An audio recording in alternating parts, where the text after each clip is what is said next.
যে সিআইডি আধিকারিক যারা এই তদন্ত করছে, এই জুডিশিয়াল এনকোয়ারি বা এই এনকাউন্টারের তদন্ত, তাদেরকে নিয়ে সিআইডি আধিকারিকেরা কিন্তু এই মুহূর্তে পৌঁছে যাচ্ছেন, যাদেরকে অ্যাসিস্ট করছে বারুইপুর থানা।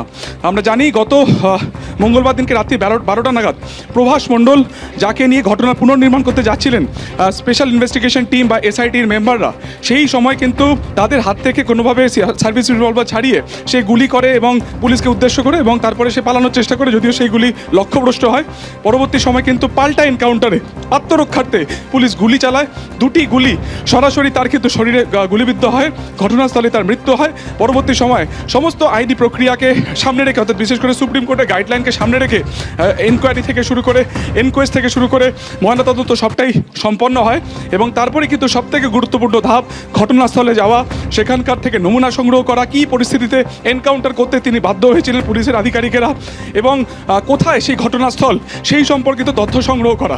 এবং তারপরেই দেখা যাচ্ছে যে সিআইডি তদন্তভার হাতে নেওয়ার 48 ঘন্টার মধ্যেই কিন্তু ফরেন্সিক এক্সপার্টরা তাদের সাথে এসেছেন। আমরা দেখতে পাচ্ছি সরাসরি স্টেট ফরেন্সিক যারা যারা যারা আধিকারিক রয়েছেন তারা রয়েছেন, এবং তারা কিন্তু এই স্পটের দিকে তারা যাচ্ছেন। প্রথমে সূর্যপুর স্টেশন, সেখান থেকে লাইন বরাবর প্রায় কিছুক্ষণ হাঁটা, এবং তারপরে এই যে রাস্তা তুমি দেখতে পাচ্ছ, এই রাস্তা থেকে নেমে ফরেন্সিক এক্সপার্ট যারা রয়েছেন তারা কিন্তু মূল ঘটনাস্থলের দিকে তারা যাচ্ছেন। সংকীর্ণ রাস্তা, এরকম জল কাদা রয়েছে, তার মধ্যে গত 48 ঘন্টাতেও কিন্তু প্রবল বর্ষণ। ফলত এটা একটা বড়সড় চ্যালেঞ্জ, এই প্রতিকূল পরিস্থিতির মধ্যে দাঁড়িয়ে নমুনা সংগ্রহ করার যে কাজ, সেটাকে সম্পন্ন করা। তুমি দেখতে পাচ্ছ যে রাস্তা সেখানে কিন্তু কাদা রয়েছে, জল কাদা রয়েছে, তার মধ্যে থেকে কিন্তু ফরেন্সিক এক্সপার্টরা তারা কিন্তু যাচ্ছেন। আমরা দেখতে পাচ্ছি যে একদম যে পরিস্থিতি, তাতে দাঁড়িয়ে কিন্তু কোনোভাবে এখানে জুতো পরে যাওয়া সম্ভব নয় কোনোভাবে, সেই কারণে তারা প্রস্তুতি নিচ্ছেন, এবং তারপরে তারা কিন্তু এখান থেকে চলেছেন। এখান থেকে আরও কিছুক্ষণ যেতে হবে, 200 থেকে 300 মিটার যাওয়ার পর কিন্তু মূল যে এনকাউন্টার স্থল বা এনকাউন্টারের যে স্পট, সেই এনকাউন্টার স্পটে তারা পৌঁছবেন। আমরা দেখতে পাচ্ছি স্টেট ফরেন্সিক ল্যাবের যারা আধিকারিক রয়েছেন তারা রয়েছেন, সাথে সিআইডির আধিকারিকেরা রয়েছেন, তারা প্রস্তুত হয়ে নিয়েছেন, এবং তারপরে কিন্তু এখান থেকে তারা সরাসরি যে এনকাউন্টার স্পট সেখানে তারা যাবেন। ক্যামেরায় ছবিটা একবার দেখাতে বলবো অভিজিৎকে, আশপাশের ছবি। এই হচ্ছে রাস্তা, সরপিল এই রাস্তা, এখান থেকে কিন্তু এই জলকাদার মধ্যে থেকে তারা যাবেন মূল যে ঘটনাস্থল, অর্থাৎ এনকাউন্টার যে স্পট, সেখানে তারা যাবেন, এবং সেখান থেকে তারা নমুনা সংগ্রহে কাজ করবেন। এবং যেটা তোমাকে বলছিলাম যে এই যে প্রবল বৃষ্টি, গতকালকে সারা রাত্রির বৃষ্টি, আজকে সারা দিনেও একই রকমভাবে কিন্তু প্রবল বৃষ্টিপাত হয়, ফলত একটা বড় চ্যালেঞ্জ যে ঘটনাস্থল থেকে সেখান থেকে নমুনা সংগ্রহ করা।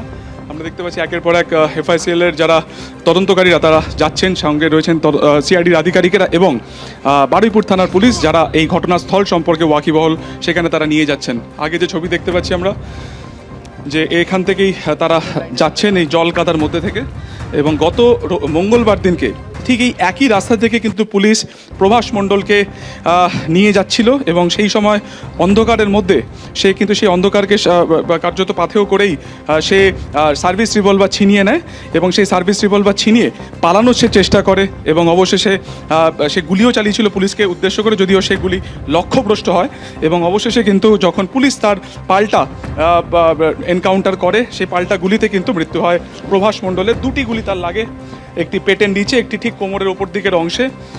পরবর্তীকালে তাকে বারুইপুর মহকুমা হাসপাতালে নিয়ে যাওয়া হয়, এবং সেখানে গেলে তাকে মৃত বলে ঘোষণা করা হয়।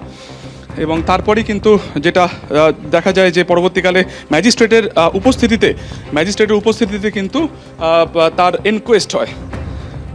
ছবি দেখতে পাচ্ছ সরাসরি এই জল কাদার মধ্যে থেকেই কিন্তু এই মুহূর্তে যারা ফরেন্সিক এক্সপার্ট যারা রয়েছেন তারা যাচ্ছেন মূল যে ঘটনাস্থল, অর্থাৎ এনকাউন্টার যেখানে হয়েছিল সেখানে।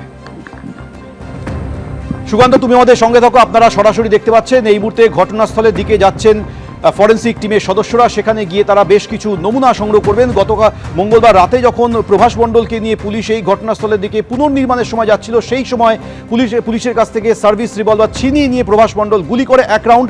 আত্মরক্ষার্থে পুলিশ পাল্টা 2 রাউন্ড গুলি চালায়, তার একটি গুলি পেটে লাগে, আরেকটি গুলি পাঁজরে লাগে।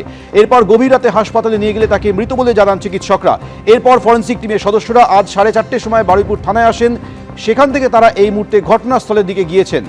সেখানে গিয়ে তারা, যেখানে এই ঘটনা ঘটেছিল সেখানে গিয়ে তারা নমুনা সংগ্রহ করবেন।